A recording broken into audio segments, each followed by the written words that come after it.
Hello students, I am Dr. Parul Singh, Assistant Professor Sociology, Government Arts Girls College Kota. और हम आपका समाजशास्त्र विषय का BE थर्ड ईयर का सेकंड पेपर समकालीन भारत में सामाजिक समस्याएं, social problems in contemporary India पढ़ रहे थे।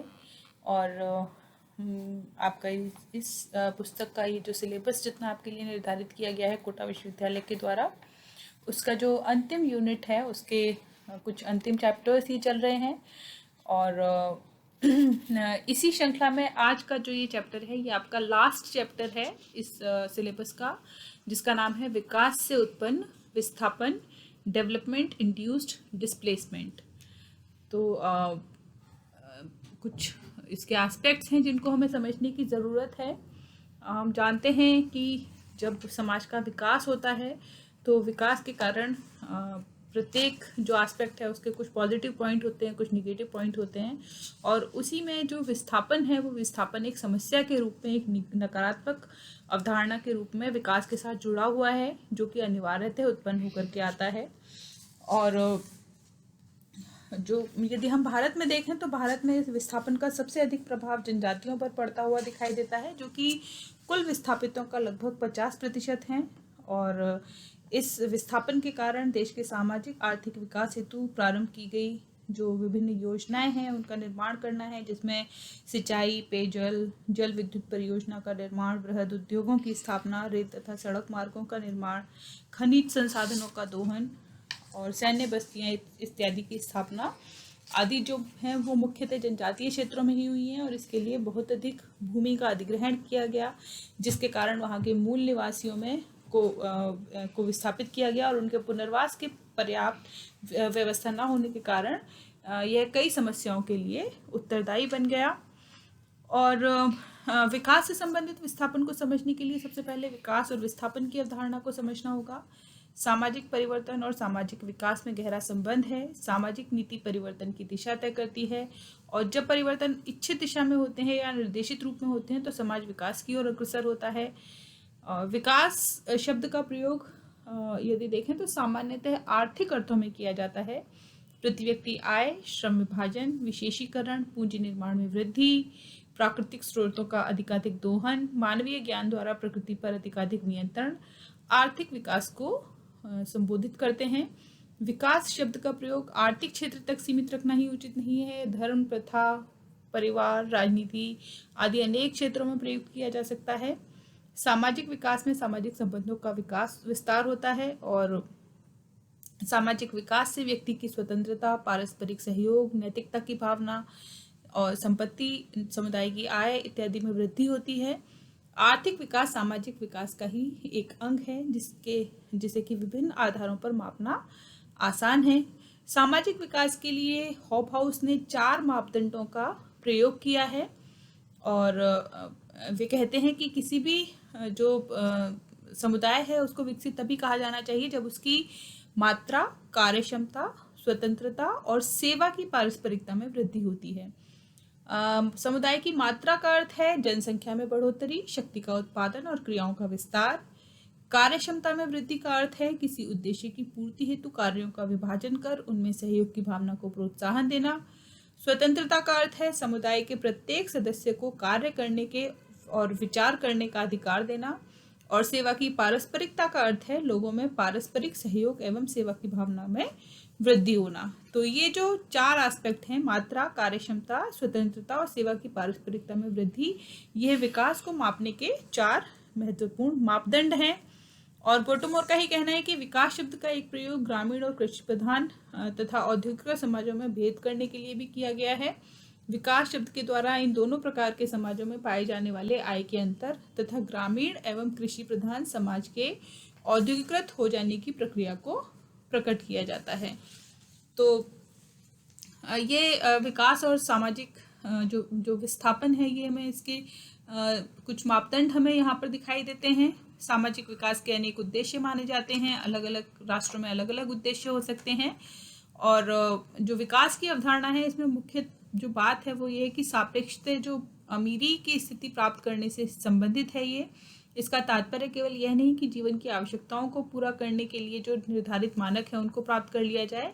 विकास में यह बात भी निहित है कि उपभोग के उच्च और उच्चतर स्तर प्राप्त किए जाएं। अधिक से अधिक उपभोग की इच्छा व प्रेरक शक्ति है जो व्यक्ति को कठिन परिश्रम करने, आविष्कार करने और औद्योगिक प्रौद्योगिकीय प्रगति करने हेतु प्रेरित करती है। और विकास जीवन के स्तरों में सुधार की एक निरंतर चलने वाली प्रक्रिया है। विस्थापन का अर्थ समझने के लिए यदि हम प्रयास करें तो विस्थापन का अर्थ है अपने स्थान से हटना। मतलब जब कोई व्यक्ति, समूह अथवा समाज किसी कारणवश अपने स्थान से हट जाता है तो उसे विस्थापन या डिस्प्लेसमेंट कहा जाता है। जैसे जब बड़े बड़े बांध बनाए जाते हैं तो उस समय पर जो उस क्षेत्र में डूबत में आने वाले क्षेत्र जो होते हैं, जो कि जिनकी की संभावना होती है कि बाढ़ का जो बांध है जब उसमें पानी एकत्रित किया जाएगा तो आसपास के गांव डूब सकते हैं, तो ऐसे गांव को कहीं और बसाया जाता है।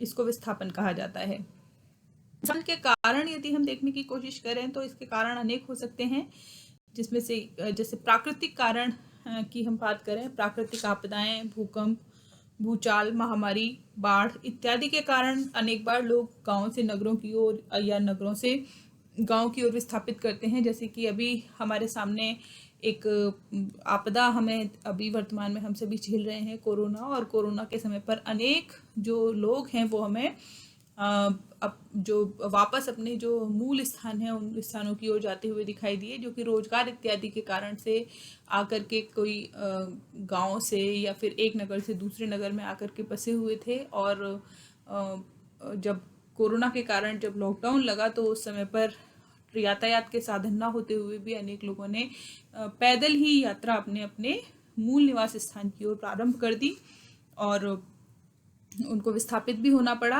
कई बार हैजा, प्लेग, मलेरिया इत्यादि के कारण लोग एक स्थान से दूसरे स्थान पर विस्थापित हो जाते हैं। और इसी प्रकार से कुछ क्षेत्र इस प्रकार के हैं भारत में जहाँ पर लगभग प्रतिवर्ष या एक वर्ष छोड़कर एक वर्ष बाढ़ इत्यादि आती रहती है, जिसमें बिहार, उड़ीसा, असम इत्यादि का नाम है। तो इससे वहाँ के अनेक गांव और घर उजड़ जाते हैं और उन्हें रहने के लिए सुरक्षित स्थानों में भेजा जाता है। और इस प्रकार से जो समुद्री तूफान के कारण भी तटीय क्षेत्रों में रहने वाले लोगों को तूफान से बचने के लिए दूसरे स्थानों पर जाना पड़ता है।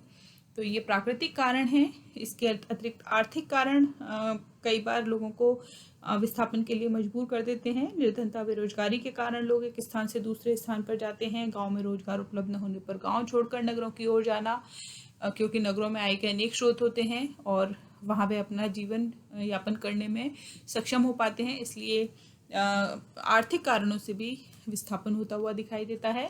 राजनीतिक कारण, कई बार जो राजनीतिक उथल पुथल है, सरकारों का बदलना इत्यादि कारणों से भी लोग विस्थापित हो जाते हैं। जब कोई शासक बहुत ज़्यादा निरंकुश प्रकार का होता है तो उसके मारकाट से बचने के लिए लोग विस्थापित होते हैं। आतंकवाद के कारण भी अनेक बार लोग विस्थापित होते हैं। जैसे कश्मीर में जब आतंकवादियों द्वारा आतंक मचाया गया तो जो कश्मीरी पंडित हैं वहाँ पर निवास करने वाले, वे अपने घर मकान छोड़ करके दिल्ली और दिल्ली के आसपास के क्षेत्रों में आकर के वे बस गए और आतंकवाद के कारण उनको अपना मूल स्थान छोड़ना पड़ा। नगरीकरण और औद्योगिकरण की प्रक्रिया के कारण अनेक बार लोग विस्थापित होते हैं। नगरों की चमक दमक, आवागमन के साधन, विभिन्न प्रकार की शिक्षा सुविधाएं, इलाज के लिए बड़े बड़े अस्पताल या उपचार की नई नई तकनीकों के कारण लोग नगरों की ओर प्रस्थान करते हैं। औद्योगिकरण के कारण लोग औद्योगिक केंद्रों की ओर अपने व्यवसाय इत्यादि के लिए चले जाते हैं। और अनेक नगर ऐसे हैं दिखाई देते हैं हमें जो औद्योगिकरण की प्रक्रिया के कारण ही बस पाए हैं, जिसमें हमें यदि हम देखें तो भिलाई का नाम हम ले सकते हैं या सूरत का नाम हम ले सकते हैं। और इसी प्रकार से पश्चिम बंगाल में रानीगंज, झारखंड, ये ऐसे स्थान हैं जहाँ पर के लोग व्यवसाय के कारण आकर के जहाँ पर बसे लोग। और अनेक बार जो मूल जनजातियाँ हैं वो इन्हीं उद्योग इत्यादि के कारण ही, कारखानों के कारण ही अपने मूल निवास स्थान को छोड़ करके भी चले जाते हैं। जैसे पश्चिम बंगाल में रानीगंज और झारखंड में झरिया की जो कोयले और लोहे की खानों के कारण अनेक आदिवासी जैसे हो, संथाल और अन्य जनजातियों के लोग जंगलों में अपने मूल निवास स्थानों को छोड़कर चले गए। तो इस प्रकार का विस्थापन हमें दिल्ली, मुंबई, कोलकाता, चेन्नई, सूरत, बेंगलोर इत्यादि औद्योगिक केंद्रों में होता हुआ दिखाई देता है। इसके अतिरिक्त युद्ध के कारण हमें विस्थापन होता हुआ दिखाई देता है। जैसे जापान में जब हिरोशिमा नागासाकी पर अमेरिका ने बमबारी की तो दोनों ही नगर पूरी तरह से उजड़ गए और लोगों को दूसरे स्थानों पर शिफ्ट होना पड़ा। कुछ सामाजिक कारण अनेक होते हैं जो कि विस्थापन के लिए मजबूर करते हैं, जैसे अनेक बार उच्च जातियों द्वारा निम्न जातियों का शोषण इसका एक कारण हो सकता है। एम.एन. श्रीनिवास ने संस्कृतिकरण के कारण लोगों को स्थान परिवर्तन का एक उदाहरण उन्होंने दिया और इस प्रकार से गांव में प्रभु जातियों के या जो डोमिनेंट कास्ट होती हैं उनके दमन के से छुटकारा पाने के लिए भी अनेक लोग गांवों से नगरों की ओर विस्थापित हो जाते हैं। तो ये विस्थापन संबंधी कुछ कारण हैं। और विकास से संबंधी विस्थापन यदि हम देखें तो स्वतंत्रता के बाद से ही भारत में विकास की प्रक्रिया तीव्र गति से चल रही है और अनेक योजनाएं बनाई गई हैं देश के विकास को सुनिश्चित करने के लिए। अनेक बांध निर्मित किए गए हैं, विद्युत उत्पादन किया गया है और जिसके कुछ नकारात्मक प्रभाव भी हमें पड़ते हुए दिखाई देते हैं। हालांकि इनसे विकास भी देश का हो पाया है, इससे हम इनकार नहीं कर सकते हैं। और जब विकास की ये प्रक्रियाएं चलती हैं तो कुछ लोग विस्थापित होते हैं और उनको अपना घर इत्यादि छोड़ करके दूसरे स्थानों पर बसने के लिए बाध्य होना पड़ता है। उत्तराखंड का टिहरी बांध का जो एग्जाम्पल है वो हमारे सामने है इसमें। और टिहरी बांध जो है वो भागीरथी नदी पर बन रहा है, एशिया का सबसे बड़ा और विश्व का चौथा सबसे बड़ा बांध है।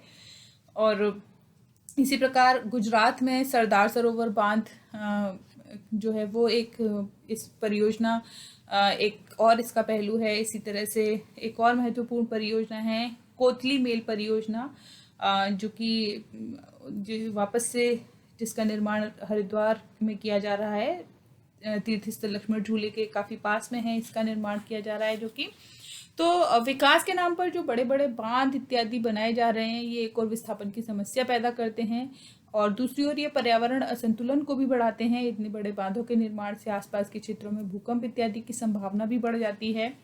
नदी घाटी योजनाओं के अतिरिक्त औद्योगिकरण, नगरीकरण और यातायात के साधनों के विकास, नई नई सड़क, रेल मार्गों के बनने इत्यादि ने देश के कई भागों में विस्थापन की समस्या पैदा की है। औद्योगिकरण की प्रक्रिया के कारण कल कारखानों के क्षेत्र में रहने वाले जो लोग हैं उनको दूसरे स्थानों पर जाकर बसना पड़ता है। इन क्षेत्रों का वायुमंडल बहुत अधिक प्रदूषित हो जाता है और जो लोग हैं उनके स्वास्थ्य पर इसका नकारात्मक प्रभाव पड़ता है और ऐसी स्थिति में लोगों को अपने जो मूल स्थान है उसको छोड़ करके दूसरे स्थान पर बसना पड़ता है जा करके। तो ये सभी कुछ एस्पेक्ट्स हैं जो कि इसके विस्थापन के हमें नकारात्मक एस्पेक्ट्स के रूप में हमें दिखाई देते हैं। समस्या के समाधान हेतु यदि प्रयास की बात करें तो विकास की योजनाओं की अनिवार्यता के कारण विस्थापन एक आवश्यकता बन गई है। अतः इसके दुष्परिणामों से बचने के लिए सरकार के द्वारा अनेक प्रयास किए जाते हैं और विस्थापित जनसंख्या के लिए मुआवजे का प्रावधान किया जाना चाहिए। उनके लिए अन्य जगहों पर मकान की व्यवस्था की जाती है। अधिग्रहित भूमि के लिए मुआवजों की व्यवस्था की गई है। 1906 तक ये प्रावधान था कि विस्थापित व्यक्ति के जो भूमि में निर्मित परियोजना में प्रत्येक विस्थापित परिवार को नौकरी दी जाएगी। हालांकि बाद में इसको हटा दिया गया। इसके अतिरिक्त कुछ अन्य सुझाव जो हैं वो ये हैं कि प्राकृतिक आपदाओं से निपटने के लिए सरकार को विशेषज्ञों के ज्ञान का सहारा लेना चाहिए। निर्धनता, बेरोजगारी के समाधान करने के लिए सरकार को उपाय करने चाहिए और इसमें भ्रष्टाचार, भाई भतीजावाद को रोकना चाहिए जो कि एक बहुत महत्वपूर्ण समस्या है इसकी। और आतंकवाद आज एक बहुत बड़ा कारण बन गया है विस्थापन का और लोगों के भय का, जिससे कि सभी देशों को मिलकर के निपटने की आवश्यकता है। औद्योगिकरण ने अनेक समस्याओं को जन्म दिया है नगरों में, जैसे गंदी बस्तियां, पानी और बिजली की सुविधाओं का अभाव, शिक्षा, स्वास्थ्य इत्यादि। तो इसके लिए भी सरकार को कारगर कदम उठाने होंगे। युद्धों को रोकने के लिए अनेक मूल कारणों को उनको ढूंढना होगा और इनको रोकना होगा। और सरकार को चाहिए कि जो प्रभु जातियां हैं उनके द्वारा जो निम्न जातियों पर शोषण किए जाते हैं, पुलिस और प्रशासन की मदद से उनको रोका जाए और जनजातियों, अनुसूचित जातियों, पिछड़े वर्गों के कल्याण के लिए सरकार के द्वारा कुछ जो सुविधाएं मुहैया कराई गई हैं उनके लिए भी उनको भी समुचित प्रकार से उनको लागू किया जाए, जिसके लिए सरकार को कदम उठाने होंगे। तो यदि इन सब एस्पेक्ट्स को देखा जाए तो ये कहा जा सकता है कि जो अनेक समस्याओं के बावजूद भी सामाजिक आर्थिक विकास हेतु और पर्यावरणीय सुरक्षा हेतु प्रारंभ किए गए विभिन्न परियोजनाओं की उपयोगिता को हम नकार नहीं सकते हैं। प्रश्न केवल इन विस्थापितों के पुनर्वास की व्यवस्था करना ही नहीं, बल्कि इसकी जो व्यवस्था है वह जनजातीय समूह के सामाजिक, आर्थिक और सांस्कृतिक पक्षों को ध्यान में रखकर की जानी चाहिए।